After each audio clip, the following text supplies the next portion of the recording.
তো দেখো আজকে কিন্তু বানাবো বরবটি আলু কচু দিয়ে আর এই পুঁটি মাছ দিয়ে কিন্তু একটা রেসিপি। সত্যি কথা বলতে খেতে কিন্তু অসম্ভব সুন্দর হয়। তো দেখো প্রথমেই কড়াই তেল দিয়ে দিয়েছি, আর তেলটা গরম হয়ে যাওয়ার পরেই কিন্তু প্রথমে মাছগুলোকে নুন হলুদ মাখিয়ে রেখেছিলাম সেটাই কিন্তু তেলের মধ্যে দিয়ে দিয়েছি। তারপরে খুব সাবধানে মাছগুলোকে উল্টে পাল্টে ভেজে নিতে হবে, কারণ যেহেতু ছোট মাছ ভেঙে যাওয়ার সম্ভাবনাটা একটু বেশিই থাকে। তারপরে দেখো মাছটা ভাজা হয়ে গেলে কিন্তু একটা পাত্রের মধ্যে তুলে নেব। এবার ওই কড়াইয়ের মধ্যে কেটে রাখা সবজি থেকে বরবটিগুলোকে কিন্তু আগে দিয়ে দিচ্ছি, দিয়ে হালকা করে নেড়ে চেড়ে আগে বরবটিটাকে অল্প পরিমাণে ভেজে নিতে হবে। তারপরেই কচু আর আলুটাকে কিন্তু দিয়ে দিলাম। এরপর ওটাকেও কিন্তু ভালোভাবে নেড়ে চেড়ে ভেজে নিতে হবে।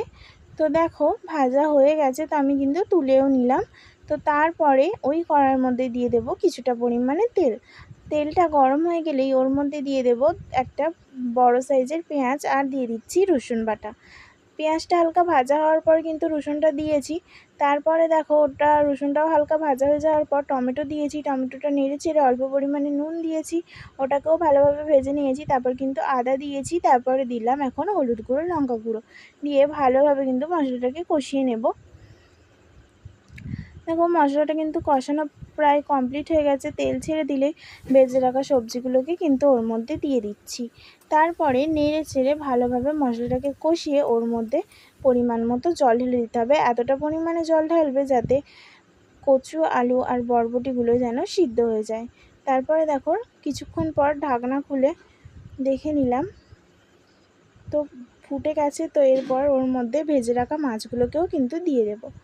তো দেখো ভেজে রাখা মাছগুলোকে দিয়ে দিয়েছি। এরপর কিন্তু চাপা দিয়ে তারপরে ঢাকনা খুলে দেখে নেবে যে একেবারে গ্রেভিটা কমে গেছে কি, কয়েকটা আলু ভেঙে নিলেই তৈরি হয়ে যাবে আজকে আমাদের কচু বরবটি আলু দিয়ে চুনো মাছের তরকারি। কেমন লাগলো?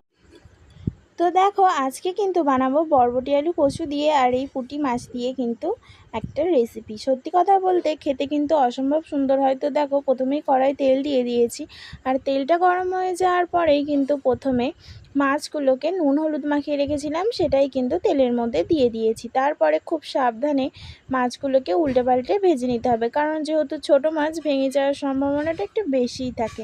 তারপরে দেখো মাছটা ভাজা হয়ে গেলে কিন্তু একটা পাত্রের মধ্যে তুলে নেব। এবার ওই কড়াইয়ের মধ্যে কেটে রাখা সবজি থেকে বরবটিগুলোকে কিন্তু আগে দিয়ে দিচ্ছি, দিয়ে হালকা করে নেড়ে চেড়ে আগে বরবটিটাকে অল্প পরিমাণে ভেজে নিতে হবে। তারপরেই কচু আর আলুটাকে কিন্তু দিয়ে দিলাম। এরপর ওটাকেও কিন্তু ভালোভাবে নেড়ে চেড়ে ভেজে নিতে হবে। তো দেখো ভাজা হয়ে গেছে, তো আমি কিন্তু তুলেও নিলাম। তো তারপরে ওই কড়াইয়ের মধ্যে দিয়ে দেব কিছুটা পরিমাণে তেল। তেলটা গরম হয়ে গেলেই ওর মধ্যে দিয়ে দেব একটা বড় সাইজের পেঁয়াজ আর দিয়ে দিচ্ছি রসুন বাটা। পেঁয়াজটা হালকা ভাজা হওয়ার পর কিন্তু রসুনটা দিয়েছি। তারপরে দেখো ওটা রসুনটাও হালকা ভাজা হয়ে যাওয়ার পর টমেটো দিয়েছি। টমেটোটা নেড়ে চেড়ে অল্প পরিমাণে নুন দিয়েছি, ওটাকেও ভালোভাবে ভেজে নিয়েছি। তারপর কিন্তু আদা দিয়েছি, তারপরে দিলাম এখন হলুদ গুঁড়ো লঙ্কা গুঁড়ো দিয়ে ভালোভাবে কিন্তু মশলাটাকে কষিয়ে নেব। দেখো মশলাটা কিন্তু কষানো প্রায় কমপ্লিট হয়ে গেছে। তেল ছেড়ে দিলে ভেজে রাখা সবজিগুলোকে কিন্তু ওর মধ্যে দিয়ে দিচ্ছি। তারপরে নেড়ে চেড়ে ভালোভাবে মশলাটাকে কষিয়ে ওর মধ্যে পরিমাণ মতো জল ঢেলে দিতে হবে। এতটা পরিমাণে জল ঢালবে যাতে কচু আলু আর বরবটিগুলো যেন সিদ্ধ হয়ে যায়। তারপরে দেখো কিছুক্ষণ পর ঢাকনা খুলে দেখে নিলাম, তো ফুটে গেছে। তো এরপর ওর মধ্যে ভেজে রাখা মাছগুলোকেও কিন্তু দিয়ে দেব। তো দেখো ভেজে রাখা মাছগুলোকে দিয়ে দিয়েছি। এরপর কিন্তু চাপা দিয়ে তারপরে ঢাকনা খুলে দেখে নেবে যে একেবারে গ্রেভিটা কমে গেছে কি, কয়েকটা আলু ভেঙে নিলেই তৈরি হয়ে যাবে আজকে আমাদের কচু বরবটি আলু দিয়ে চুনো মাছের তরকারি। কেমন লাগলো?